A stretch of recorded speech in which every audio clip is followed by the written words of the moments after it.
Hi అండి. Hi, hello, అందరూ ఎలా ఉన్నారు? బాగున్నారా? నేను ఒక ట్రావెలర్ అండి. జార్ఖండ్ దాటి బెంగాల్ దాటి వెళ్తుంటే డీప్ ఫారెస్ట్ అండి. చూడడానికి ఒక్క హోటల్ కూడా లేదు. అలా అలా అలా అలా వెతుకుతూ వెతుకుతూ వెతుకుతూ వెళ్ళగా ఒక్క హోటల్ కనిపించిందండి. అది మిస్ అయితే మళ్ళీ 100 కిలోమీటర్స్ వరకు హోటల్ లేదు. సరే ఆలోచించాను, నా దగ్గర తెచ్చుకున్న ఫుడ్ కూడా అయిపోయింది. సరే తినేసి బయలుదేరదామని వెళ్ళి మంచిగా ఒక చికెన్ బిర్యానీ తిన్నామని ప్లాన్ చేసుకున్నా.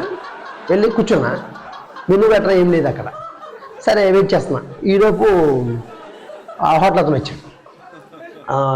వాళ్ళ భాషలో ఏం కావాలని అడిగి కొన్ని పేర్లు చెప్పాడు.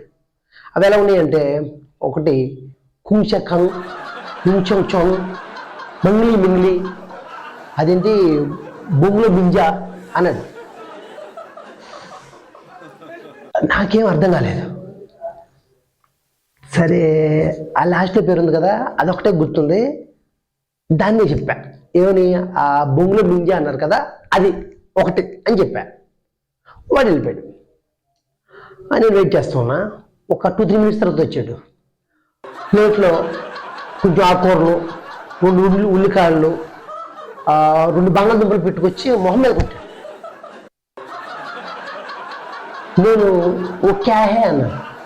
అడుగు ఇలా చూస్తా. బిర్యానీ బిర్యానీ అన్న. వాడు ఇలా చూస్తా. బిర్యానీ బిర్యానీ, చికెన్ బిర్యానీ అన్న. వాడు హంగా అని వెళ్ళిపోయాడు. సరే తెస్తాడు కదా అనుకున్నా. మళ్ళీ వచ్చాడు. ఈసారి 4 దోస్తలు ఒకరు పట్టుకుని వచ్చాడండి. నాకు అర్థమైంది, ఇక్కడ మనం అనుకునే దొరకవు. ఈ ఆకుకూరలు, బంగాళదుంపలు, దోసకాయ ముక్కలు దొరికితే నాకు అర్థమైంది. సరే వెళ్ళిపోదామా అంటే వేరే హోటల్ లేదు. ఏం చేయాలి? ఆకలి వేస్తుంది ఫుల్గా. ఏం చేద్దామని ఆలోచించి సర్లే ఏదైతే అదైంది, తినేసి బయలుదేరదాం అని నిర్ణయించుకుని సరే తిందాం అనుకుని ఇలా తినబోయానండి. ఇలాగా ఎదురుగున్న ఒక గ్యాంగ్, సేవ్ ద నేచర్ ఒక గ్యాంగ్ వచ్చింది. వాళ్ళు అలా చూస్తూ ఉన్నాను. ఈలోపు గ్యాంగ్ పోలీసులు వచ్చారు. నేను షాకు.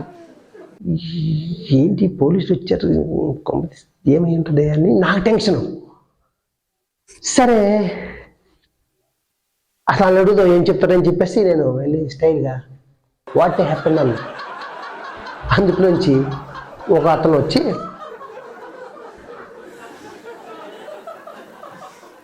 The Indian forest act, this guy smuggling for sandalwood tree అన్నాడు. ఏంటి స్మగ్లరా అని నాకు టెన్షన్.